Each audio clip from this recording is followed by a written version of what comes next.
కన్యవారి కనుక చూసుకున్నట్లయితే గ్రహణం లాభస్థానంలో పడుతుంది. చాలా మంచిది గ్రహణం లాభస్థానంలో పట్టినప్పుడు కన్యవారికి. అయితే ఈ లాభస్థానంలో పడుతున్నందుకు 90% లాభమే, అందులో ఎటువంటి సందేహం లేదు. కానీ ఒక్కొక్కసారి మన మహాదశలు అంతర్దశలు ఏమైనా సంబంధించిన గ్రహణం పట్టే సంబంధించిన వాటిలోకి వస్తే మాత్రం ఇబ్బంది ఉంటుంది. కాబట్టి దానికి ఏం చేసుకోవాలి, మీరే మంత్రం చేసుకోవాలనేటువంటి అంశాలు చెప్తుంది నేనైనప్పటికీ చెప్పిస్తుంది సాక్షాత్ లలితా అమ్మవారిగా భావిస్తూ ఆ లలితాంబిక అమ్మవారి యొక్క అనుగ్రహం మీకు పరిపూర్ణంగా కలగాలని మనస్ఫూర్తిగా కోరుకుంటూ, ఇక్కడ అన్ని రకాల లాభాలు ఇస్తుంది గ్రహణం. ఈ గ్రహణం మనకి 12వ తేదీ ఆగస్టు మాసంలో రాత్రి సమయంలో 11:17 వచ్చి 13 తెల్లవారితే 13 అనగా 4:25 అవుతుంది. అంటే సూర్యగ్రహణం రాత్రిపూట వస్తే మనకు ఉండదు, ఇండియాలో లేదు, వేరే దేశాల్లో ఉంది. అయితే లాభస్థాన గ్రహణం ఎప్పుడు కూడా అన్ని రకాల లాభాలు ఇస్తుందండి. ఎప్పటి నుంచో ఒక పని చేస్తున్నాము, ఇదేంటోనండి ఆఖరికి వస్తే ఆగిపోతుంది, పని అవ్వట్లేదు. కన్యా లగ్నం వారి రాశి వారికి ఆ పని అవుతుంది, అందులో ఎటువంటి డౌట్ లేదు. అయితే ఇది ప్లస్ మైనస్ కూడా విదేశాల్లో ఉండే వాళ్ళకేనండి, ఇండియాలో ఉండేటువంటి వారికి కాదు. కాకపోతే మీరు ఏదైనా మంత్ర జపం చేసుకుంటే ప్లస్ అవ్వడానికి ఎక్కువ ఛాన్సెస్ పెరుగుతాయి, గుర్తుపెట్టుకోండి. అయితే మీరు ఈ అధిక లాభాలు వస్తాయని కొంతమంది చూడండి ఆశ చూపిస్తూ ఉంటారు, మీకు ఎందుకంటే ఒక 20 లక్షలు పెట్టండి 40 లక్షలు చేసిస్తాం 1 మంత్లో అంటూ ఉంటారు. మనకు నెలలో 20 లక్షలు 30 లక్షలు 40 లక్షలు కోటి రూపాయలు వస్తున్నాయంటే ఎవరికి ఉండదు ఆశ. కాబట్టి ఇటువంటి వాటిల్లో ఇరుక్కుంటారు. ఇది చాలా చాలా చాలా జాగ్రత్తగా ఉండాలి. ఎందుకంటే లాభంలో గ్రహణం జరుగుతుంది, కానీ వ్యయంలో కేతు ఉన్నాడు. 12వ భావంలో ఎప్పుడైతే కేతు ఉన్నాడో 11వ భావంలో ఎప్పుడైతే గ్రహణం పడుతుందో దాని యొక్క ప్రభావం ఆ రకంగా ఉంటూ ఉంటుంది. అలాగే మరొక విషయం ఏంటంటే ఇక్కడ గమనించినట్లయితే ఈ గ్రహణ ప్రభావం ఉన్నప్పుడు మీరు అంటే పాజిటివ్గా ఉంది అని చెప్పుకున్నాము, కానీ కొంతమందికి రవిదశ కానీ గోచారంలో మీకు ఏదైనా అంటే మీ కర్కాటక రాశిలో ఏదైనా గ్రహం ఉండి ఆ మహాదశలు కానీ అంతర్దశలు నడిచేటప్పుడు మాత్రం కొంచెం ఎఫెక్ట్ ఇస్తుంది అది. మరి అప్పుడు ఏం చేయాలి? ఎక్కువగా వెంకటేశ్వర స్వామి యొక్క నామస్మరణ చేయండి. ఓం నమో వెంకటేశాయ అని నామస్మరణ చేయండి, ఖచ్చితంగా బాగుంటుంది. మరియు కొంచెం ఈవెంట్స్కి లేకపోతే జల ప్రాంతాలకి, ఎందుకంటే జలరాశిలో పడుతుంది ఇది కాబట్టి కొన్నిసార్లు చూడండి ఫ్రెండ్స్తో కలిసి జల సంబంధించిన వాటికి వెళ్తూ ఉంటారు. ఇటువంటి విషయాల్లో జాగ్రత్తగా ఉండాలి. కాకపోతే స్టూడెంట్స్కి మాత్రం కొంచెం ఎక్స్ట్రా అవిగేషన్స్ మీద వెళ్ళిపోతుంది దృష్టి, చదువు మీద దృష్టి తగ్గుతుంది. అందుకని స్టూడెంట్స్ ఎవరైనా ఉన్నట్లయితే వాళ్ళు గ్రహణ సమయంలో హయగ్రీవ స్తోత్రం చేసుకోవడం ఉత్తమము.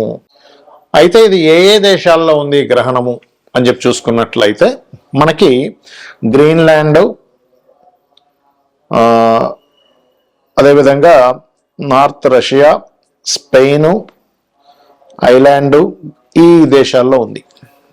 ఎందుకంటే ఎప్పుడైనా సరే మనకి సూర్యగ్రహణం ఉందా లేదా చంద్రగ్రహణం ఉందా లేదా ఎలా చెప్తాము అంటే ఇచ్చోండి మన ఇండియాలో రాత్రి సమయం అది అంటే 11:17 నుంచి తెల్లవారుజాము 4:25 అప్పుడు మనకి సూర్యుడే కనబడగా కదా, కాబట్టి సూర్యగ్రహణం మనకి లేదు. ఈ దేశాల్లో ఎవరైతే నివసిస్తున్నారో వాళ్ళకు ఉంది. ఇండియన్స్ అయినా అక్కడికి వెళ్ళి నివసిస్తున్నట్లయితే వాళ్ళకు ఉంటుంది.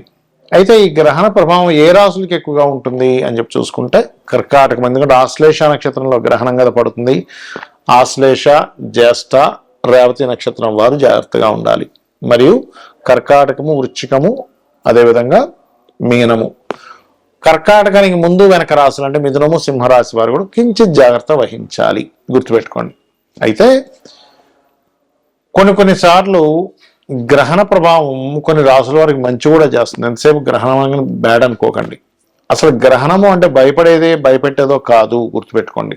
గ్రహణం అంటే ఒక యోగము, ఆత్మకారకుడు, మనస్కారకుడు, కాల మోక్షానికి కారకుడు రాహుకేతువులు, దాని యొక్క ఇది ఒకే దీంట్లోకి రావడం జరుగుతూ ఉంటుంది. దాని నార్త్ అండ్ సౌత్ సంబంధించినటువంటి అక్షాంశ రేఖాంశాలు అంటూ ఉంటారు, నోట్స్ అంటూ ఉంటారు, సౌత్ నోడ్ నార్త్ నోడ్ అంటూ ఉంటారు గ్రహణాన్ని, అంటే ఛాయాగ్రహాలు.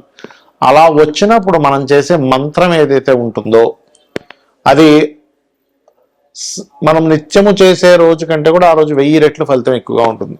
అంటే మీరు ఒక్కసారి నమశివాయ అనే మంత్రం అన్నారనుకోండి, వేరేట్లు ఫలితం ఉంటుంది. అయితే ఇక్కడ మీరు లలితా సహస్రనామాల్లో ఏ నామాన్ని కనుక మీరు ఉచ్చరించినట్లయితే ఎటువంటి సమస్యలు తగ్గుతాయి ఆ సమయంలో ఒకవేళ మీరు చేయాలనుకుంటే. ఎందుకంటే ఇక్కడ గ్రహణం లేకపోయినా మంత్రజపం చేసుకోవచ్చు, తప్పేం కాదు. ఆ సమయంలో కూర్చొని సరిగ్గా 11 గంటల 15 నిమిషాలకి పట్టు స్నానం చేసి కూర్చొని 4:25 వరకు ఎవరైనా సరే, ఎందుకంటే ఆకాశంలో జరుగుతుందిగా. ఇప్పుడు మనిషి జన్మించినప్పుడు కూడా గ్రహం అటువైపు ఉంది అనుకోండి, భూమికి ఇటువైపు ఉన్నవాడికి ఆ గ్రహ ప్రభావం ఉంటుంది కదా. కాబట్టి ఇక్కడ ఈ స్త్రీలు గర్భవతులు ఏమి పాటించాల్సిన అవసరం లేదు, ఆహార వ్యవహారాల విషయాల్లో ఏం పాటించాల్సిన అవసరం లేదు ఇండియాలో ఉండేటువంటి వారికి. కాకపోతే జపం చేసుకోవచ్చు, దానివల్ల బోల్డ్ బలం ఉంటుంది. ఇప్పుడు వివాహం అవ్వట్లేదు అనుకుంటున్నారు అనుకోండి, అప్పుడు ఓం కామేశబద్ధ మాంగళ్య సూత్ర శోభిత కందరాయ నమః నమ్మకంగా చేయండి, ఖచ్చితంగా పనిచేస్తుంది. లేదంటే వివాహం అయింది, వివాహం జీవితం బాలేదు, ఓం శివకామేశ్వరాంకస్తా శివా స్వాధీన వల్లభాయ నమః. అంటే ధనానికి లోటుంది, ధనం రావట్లేదు అనుకునేటువంటి వారు ఓం సంపత్కరీ సమారూఢ సింధుర వ్రజ సేవితాయ నమః, ఓం ధర్మాధ్యక్ష ధనాధ్యక్ష ధనధాన్య వివర్ధనీయ నమః కూడా చేసుకోవచ్చు. అలా కాదు, అప్పులు ఉన్నాయి, ఇవాళ రేపు మనం చూసుకుంటే అప్పులు ఎక్కువగా ఉంటున్నాయి జనాలకి, అలాంటప్పుడు ఓం అపర్ణాయై నమః అనే మంత్రం చేసుకోవచ్చు. అలా కాదండి, మాకు వ్యాపార సంబంధించినటువంటి అంశాల్లో ఇబ్బంది వస్తుంది, వ్యాపారం పరంగా మేము చాలా ఇబ్బంది పడుతున్నాము అని అనుకునేటువంటి వారు ప్రధానంగా మీరు చేయవలసింది ఓం ఇంద్రగోప పరిక్షిప్త స్మరతూనా భజంగికాయై నమః అనే మంత్రం చేసుకోండి.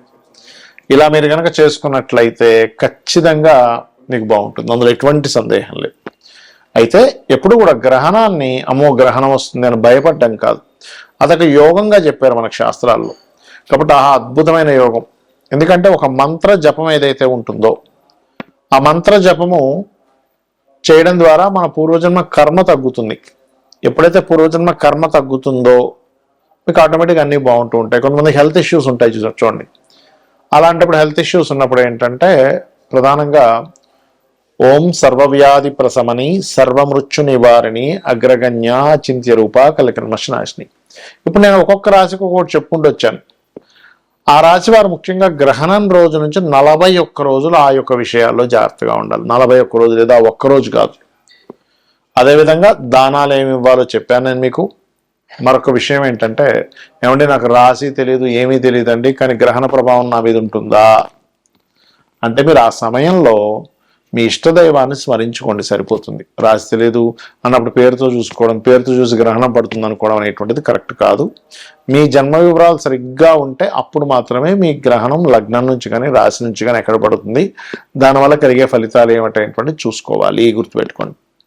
అలాగే ఇంకొక విషయం ఏంటంటే, గ్రహణ సమయంలో ఎవరికైనా కానీ సన్ కనుక వీక్గా ఉన్నాడు అంటే ఆత్మకారకుడు వీక్గా ఉండి వాళ్ళకి కొన్నిసార్లు పిశాచ యోగాలు అంటారు. అంటే చూడండి, కొన్నిసార్లు నిర్మానుషమైన ప్రదేశాలు వెళ్ళినప్పుడు వాళ్ళు భయపడతారు, లేకపోతే ఏదైనా రోడ్డు మీద వేసినటువంటి నిమ్మకాయలు పసుపు కుంకుమ లాంటివి తొక్కడం జరుగుతుంది, లేకపోతే మిట్ట మధ్యాహ్నం కూడా వెళ్ళకూడదని చెప్తూ ఉంటారు మన శాస్త్రంలో. అంటే సరిగ్గా 12 గంటలు బయలుదేరకరా, బయటికి వెళ్ళకరా అంటూ ఉంటారు. లేదా సరిగ్గా అర్ధరాత్రి అప్పుడు చీకటిగా ఉన్నప్పుడు అమావాస్య సమయాల్లో, ఎందుకంటే ఇది అమావాస్య, ఈ అమావాస్య నాడు మన ఇండియాలో అయినా ఫారిన్ కంట్రీస్లో అయినా ఈ గ్రహణం కరెక్ట్గా మనకు అర్ధరాత్రి సమయంలో 11 గంటల 15 నిమిషాల నుంచి 4 గంటల 25 నిమిషాల మధ్యలో పడుతుంది. కాబట్టి దయచేసి బయట నిర్మానుషమైన ప్రదేశాలకు వెళ్ళకండి. ఇక్కడ కొన్ని నెగటివ్ ఎనర్జీస్కి శక్తి పెరుగుతుంది, దాని ద్వారా మీరు అనవసరంగా ఇబ్బంది పడతారు. శ్రీమాత్రే నమః.